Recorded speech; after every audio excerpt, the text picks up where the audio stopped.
Jam 11 malam, lantai 4, gedung kantor di Bekasi Timur. Farhan masih di depan laptopnya. Itu info terakhir yang tercatat di log satpam malam itu. Setelah jam 11, tidak ada rekaman CCTV.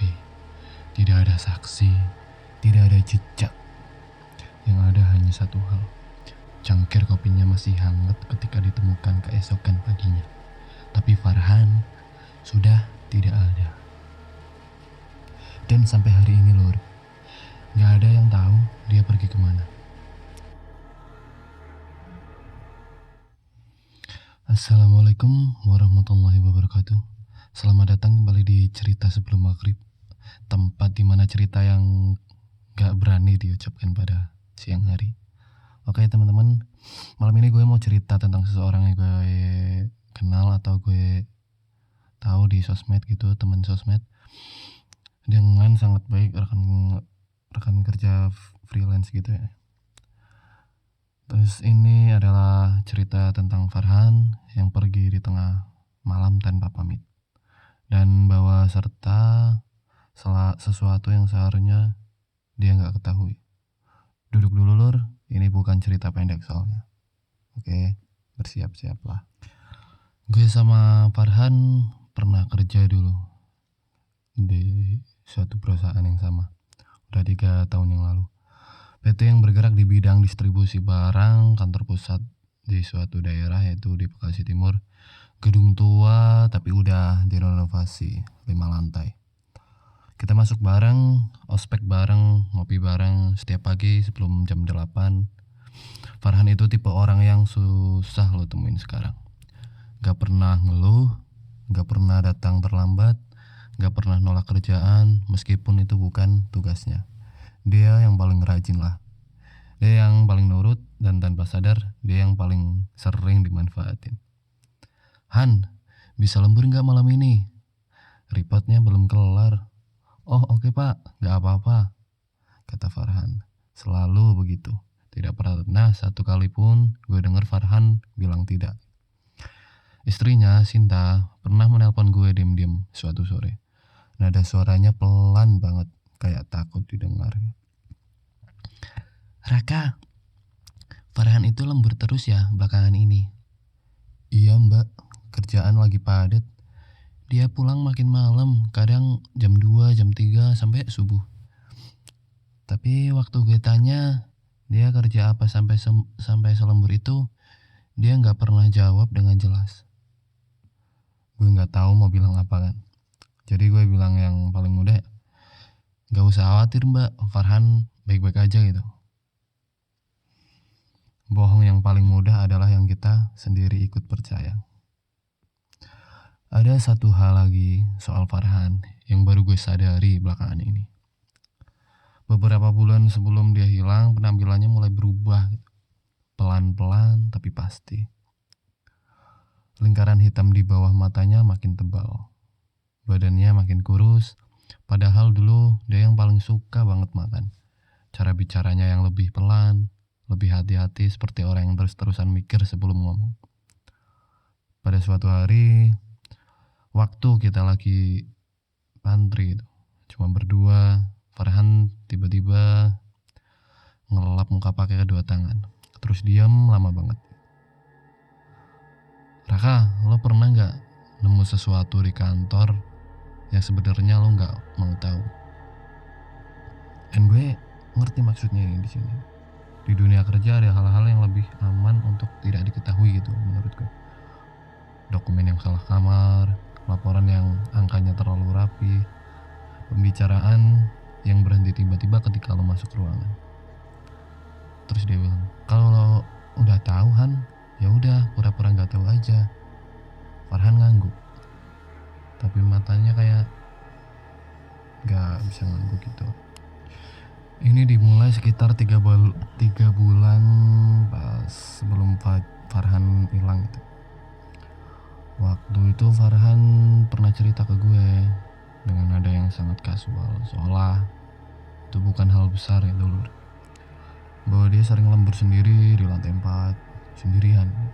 Bahwa setelah cleaning service pulang, bilang gini, Sepi sih, tapi lebih enak gak ada yang ganggu-ganggu. Gue gak terlalu mikirin waktu itu. Sampai suatu malam, pas sekitar jam 10 malam lewat gitu, gue lupa ketinggalan charger di kantor kan. Baliklah gue ke gedung. Satpam yang jaga namanya Pak Slamet agak kaget lihat gue kan. Mas Roka, ada keperluan apa ya?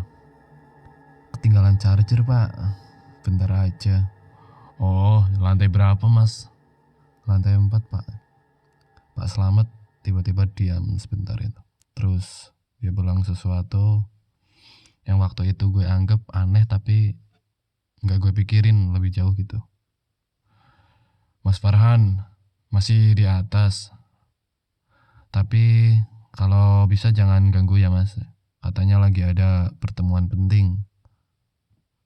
Pertemuan jam 10 malam di kantor yang udah kosong. Gue bingung lah di situ.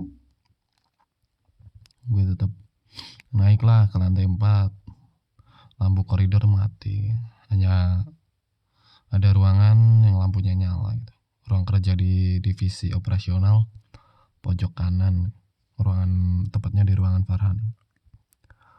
Di depan pintu gue berdiri cukup lama tuh. Dari balik kaca gue lihat Farhan duduk di depan laptopnya. Tapi dia nggak sendiri gitu. Ada seseorang duduk di kursi seberangnya. Gue nggak kenal orang itu. Dia tuh pria, pakaiannya rapi, punggungnya menghadap ke gue gitu. Mereka ngobrol tapi gue nggak bisa dengar apa-apa dari balik pintu. Ketukan gue kedengaran terlalu keras di keheningan itu ya. Farhan langsung lihat ke arah gue. Ekspresinya gue susah dijelasin. Bukan kaget, bukan seneng, tapi kayak panik yang dia coba sembunyiin gitu. Dia keluar dan pria itu nggak gerak sama sekali, nggak menoleh. Terus Farhan bilang, lo ngapain kesini? Charger gue ketinggalan. Itu siapa? Farhan jawab, rekanan urusan kerjaan. Udah, lo pulang dulu aja ya. Nada suaranya tuh tiba-tiba langsung berubah gitu di situ. Keras tapi bukan marah, lebih seperti kayak peringatan gitu. Tanpa banyak bicara gue ambil charger dan turun. Tapi di parkiran gue sempat lihat ke atas itu, ke jendela lantai 4 itu, pojok kanan. Pria itu berdiri di jendela, natap ke bawah, menatap ke arah gue. Waktu itu semua masuk akal. Rekanan urusan kerjaan lah ya gitu. Tapi kenapa gue nggak bisa tidur malam saat itu? Terus minggu-minggu berikutnya gue mulai perhatiin hal-hal kecil. Farhan sering terima telepon lalu keluar dari ruangan. Farhan sering nyimpen dokumen di laci yang dikunci gitu. Padahal dulu kita nggak pernah kunci apa-apa. Farhan mulai menghindari ngobrol terlalu lama. Selalu ada alasan untuk mengakhiri percakapan gitulah pokoknya. Dan satu lagi, gue pernah masuk ke ruangan lebih awal dari biasanya. Farhan belum sadar gue udah di dalam. Dia lagi baca sesuatu di laptopnya dengan raut muka yang gue gak pernah lihat sebelumnya gitu. Tangannya gemeter tipis, pucat gitu. Bibirnya bergerak-gerak tapi gak bersuara gitu. Pas dia sadar gue ada di situ dan ada di belakangnya, dia langsung tutup laptopnya. Cepat sekali gitu. Tiba-tiba, Han, lo baik-baik aja kan? Baik, kenapa? Muka lo pucat banget coy. Kurang tidur biasa, lembur terus. Gue akhirnya Gue mutusin gak terlalu dalam dengan bertanya hal-hal yang gak perlu lah. Gue gak tahu bahwa itu salah satu dari sedikit kesempatan yang gue punya untuk bertanya lebih. 3 minggu sebelum Farhan hilang, dia datang ke meja gue pas waktu jam makan siang. Semua orang kan udah pada turun ke bawah, cuma kita berdua di ruangan. Dia nggak duduk, berdiri samping di meja gue gitu, tangan di saku biasa, pandangan ke jendela. Terus dia bilang, Raka, kalau gue tiba-tiba nggak masuk jangan cariin gue ke kantor ya. Nah gue kan langsung ke rutin dah itu. Maksud lo kalau gue nggak masuk cari gue ke rumah dulu, ke istri gue Sinta. Emang lo mau ngapain? Emang lo mau kemana? Ya nggak kemana-kemana. Gue cuma bilang kalau, dan gue nggak suka tuh cara dia ngomong kalau pakai kata kalau gitu, terlalu berat untuk sebuah kata yang pendek. Terus gue kan bingung kan, Han, lo lagi ada masalah gitu. Farhan diam lama gitu, sangat lama.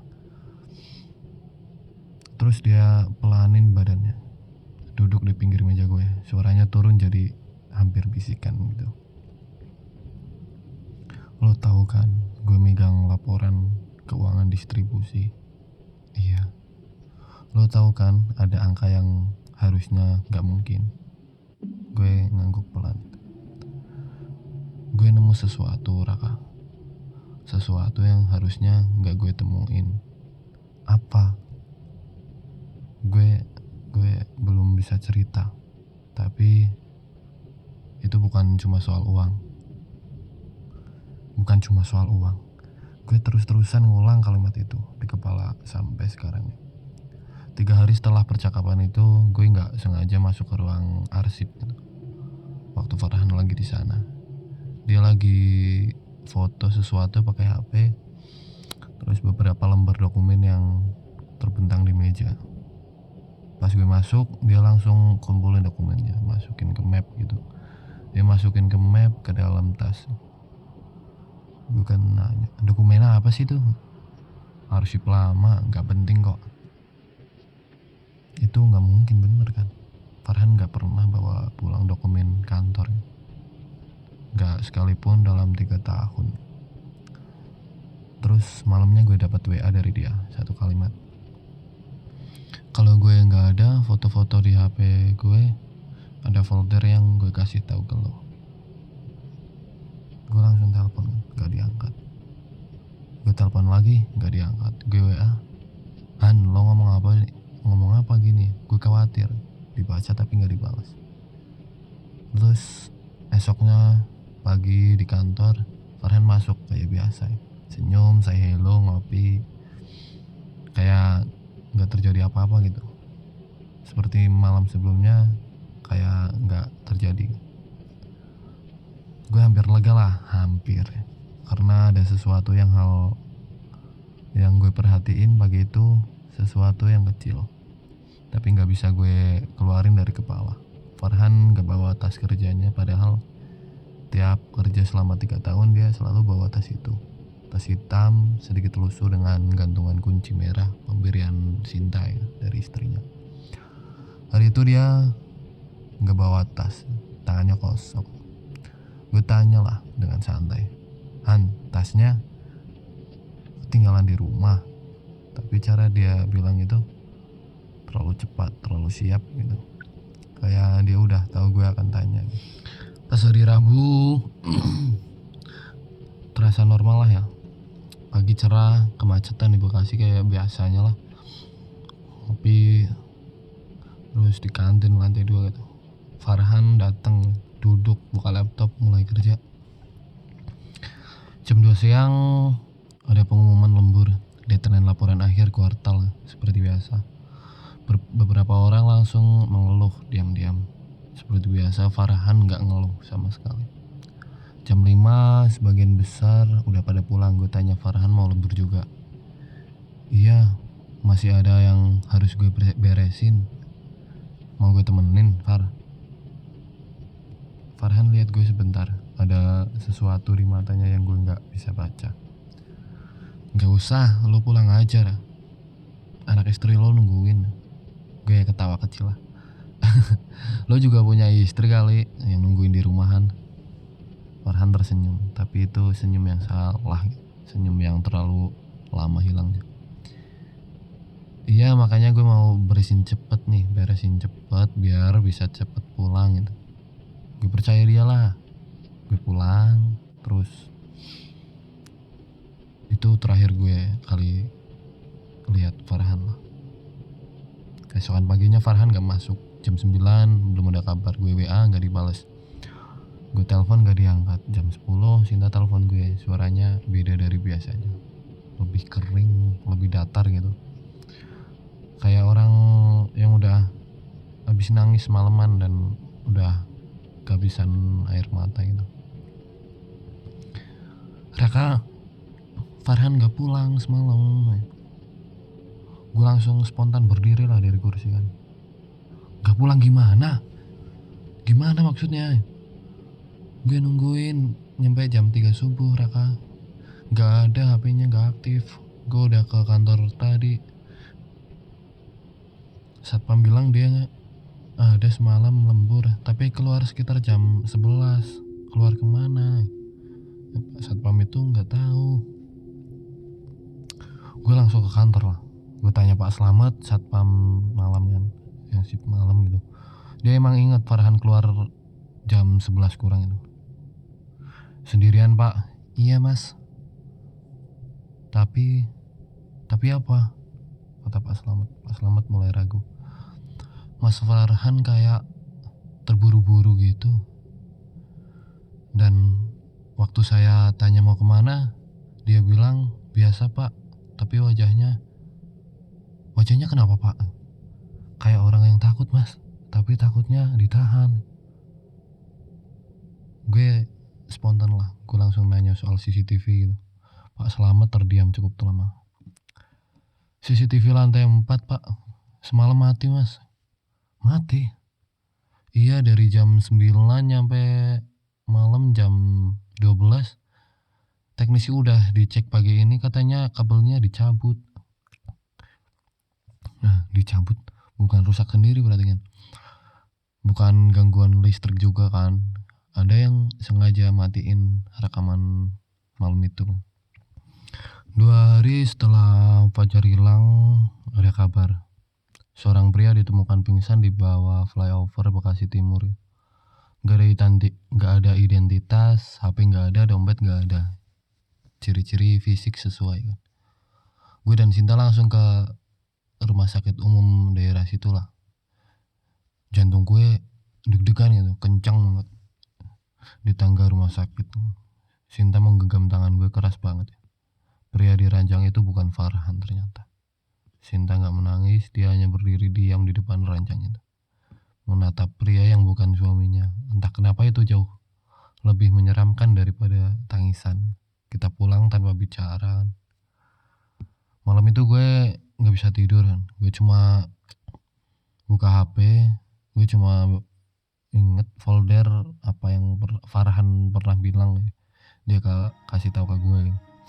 Dan baru gue inget kan beberapa bulan lalu, waktu kita lagi ngobrol soal backup data, dia pernah sebut sebuah nama folder di cloud storage-nya, di penyimpanannya gitu. Nama yang aneh, yang waktu itu gue kira cuma candaan. Raka, kalau ada apa-apa sama gue cari folder namanya nasi uduk terasi, lo ngerti kan? Waktu itu gue ketawa kan. Sekarang gue gak ketawa. Gue buka email lama gue, cari-cari kan, dan di sana ada satu email dari Farhan dikirim 3 minggu lalu, judulnya resep nasi uduk mama gitu. Isinya sebuah link gitu dan satu kata sandi. Gue klik lah link itu kan, masuk ke folder penyimpanannya kan. Ada beberapa file di dalamnya, foto-foto dokumen, laporan keuangan, dan satu file video tanggal 3 hari sebelum Farhan hilang. Gue pencet play lah, putar. Farhan muncul di layar, wajahnya sangat kurus, matanya merah gitu. Dia duduk dalam mobil. Gue gak kenal mobilnya. Terus dia bilang, Raka, kalau lo nonton ini artinya gue udah gak ada, atau udah gak bisa bicara. Gue nemu sesuatu di kantor sesuatu yang benar-benar besar gitu, yang libatin orang-orang yang gak gue sangka. Gue udah coba diam tapi mereka tahu gue. Tolong jaga Sinta dan jangan pergi ke kantor sendirian. Video langsung berhenti kan, 15 detik ya, cuma 15 detik, dan gue nggak bisa tidur nyampe pagi. Besoknya gue ke kantor dan mendapati sesuatu yang gak gue harapin. Pak Darmawan, kepala divisi operasional atasan langsung Farhan gitu, mundurin diri. Efektif hari itu, tanpa pemberitahuan sebelumnya gitu kan. Meja benar-benar udah bersih gitu, seperti dia pergi ke kantor gitu. Kayak sebelum dia pergi, sebelum kantor buka kayaknya. 2 minggu pas setelah Farhan hilang kan, gue dihubungi seseorang, nomor gak dikenal di WA. Cuma ada satu pesan, "Mas Raka, saya teman Farhan, kita perlu bicara." Gue ragu, sangat ragu kan. Gue bingung, bimbang gitu. Tapi akhirnya gue setuju ketemu di warteg yang sama tempat gue sama Farhan sering makan siang lah. Perempuan, muda, mungkin seumuran Farhan gitu. Rambutnya pendek, berkacamata, namanya Dinda, freelance auditor gitu. Dia bilang Farhan pernah ngehubungin dia 3 minggu sebelum hilang kan. Farhan minta gue verifikasi beberapa dokumen laporan keuangan dari perusahaan tempat dia kerja, dan ada pola yang gak wajar gitu, sangat gak wajar. Angka yang dirapikan, transaksi fiktif, jumlah tidak kecil lah. Gue menelan ludah. Berapa? Akumulasi 2 tahun terakhir kurang lebih 14 miliar mas. Ruangan seolah jadi lebih sempit. Dan Farhan tahu siapa yang terlibat. Iya, bukan cuma satu orang, dan itu yang bikin dia takut. Dinda cerita bahwa Farhan sudah ngumpulin bukti selama beberapa bulan, dokumen, laporan, screenshot komunikasi internal, dan dia berniat membawa ini ke pihak yang berwenang. Tapi belum sempat ngelaporin, dia hilang. Mereka tahu Farhan mau lapor. Kemungkinan besar iya. Di kantor itu ada orang dalam yang terus monitor pergerakan dia. Nah, spontan gue inget tuh pria yang waktu itu duduk di depan Farhan malam itu. Pria yang gak noleh ketika gue ketuk pintu. Pria yang berdiri di jendela ngatepin gue dari di parkiran. Dan seorang memang sengaja memantau setiap langkah Farhan gitu. "Dinda, terus Farhan di mana sekarang?" Terus diam. Dinda cuma bisa diam lama banget. Gue nggak tahu, dan itu yang paling menakutkan. 3 hari setelah pertemuan itu, nomor Dinda gak bisa dihubungi lagi. Akun WA-nya udah gak aktif. Gue nggak tahu apakah ini cuma kebetulan, dan gue milih untuk gak nyari tahu. Karena malam sebelumnya gue nemuin sesuatu di depan pintu kos gue, sebuah amplop coklat. Di dalamnya ada foto gue sama Dinda pas di warteg, diambil dari luar, dari jauh gitu, tanpa tulisan apapun, cuma ada foto itu. Itu kejadian setahun yang lalu. Sampai hari ini Farhan belum ditemuin. Udah lama banget. Polisi nyatet kasusnya sebagai orang hilang. Gak ada tanda-tanda kekerasan, gak ada laporan saksi. Terus kasus yang pelan-pelan tenggelam di antara tumpukan kasus lain. PT di tempat kita kerja masih berdiri, masih beroperasi. Wajah-wajah baru di lantai 4, tapi gak ada satu ruangan yang gak pernah dipakai lagi. Ruang kerja pojok kanan katanya AC-nya rusak. Gue udah tahu. Gue udah gak kerja di sana. Gue keluar 3 bulan setelah Farhan hilang. Sinta udah pindah ke rumah orang tuanya di Jogja, dan kita masih kadang kontak, tapi selalu berakhir dengan diam yang panjang. Gak ada yang perlu diucapkan dan gak ada yang ingin diucapkan. Waktu itu masih ada di HP gue, dan Dinda di warteg itu diambil dari jarak jauh, dari seseorang yang gak tahu tempat dan waktu kita ketemu, dari seseorang yang ngawasi gitu kan. Gue gak pernah lapor ke polisi soal foto itu. Mungkin itu keputusan yang salah, mungkin itu keputusan yang nyelamatin gue gak tahu itu. Yang gue tahu cuma hal ini: Farhan itu orang yang paling gak mungkin menghilang, orang yang paling setia, paling bertanggung jawab, orang yang gak bisa bilang tidak kepada siapapun. Dan mungkin itulah masalahnya, orang yang gak bisa bilang enggak gitu kepada siapapun gitu. Gak bisa bilang ketika diperintahkan untuk tahu terlalu banyak. Ada beberapa kemungkinan yang sampai sekarang terus gue pikirin gitu. Pertama tuh, Farhan pergi atas kemauannya sendiri. Dia tahu terlalu banyak hal dan memilih menghilang sebelum orang lain menghilangkan dia. Jika ini benar, berarti dia masih di suatu tempat kan, bersembunyi dan menunggu. Kedua, Farhan dipaksa pergi gitu, dijemput malam itu oleh seseorang yang udah tahu dia akan ngelaporin. Jika ini benar-benar, kemana dia dibawa pergi dan oleh siapa adalah pertanyaan yang gue takutin dan cari tahu jawabannya. Ketiga, dan ini yang paling gue takutin, Farhan gak pergi kemana-mana. Dia masih di Bekasi, tapi gak di tempat yang bisa kita jangkau. Gue gak tahu mana yang bener dan mungkin gue gak akan pernah tahu. Tapi tiap kali gue lewat kantor itu, gue selalu lihat ke lantai 4, ke jendela pojok kanan. Kadang lampu di ruangan nyala gitu, padahal semua orang bilang ruangan itu udah lama gak dipakai. Gue gak pernah berani masuk untuk ngecek, dan gue rasa gue gak akan pernah berani. Lur, cerita Farhan ini adalah satu dari sekian banyak kisah.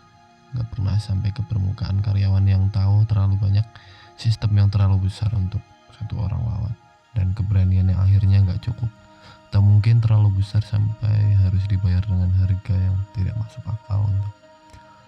Kalau lo punya cerita serupa, mungkin tentang rekan kerja atau tentang lingkungan kantor, tentang sesuatu yang lo gak sengaja tahu, ceritain di kolom komentar ya guys.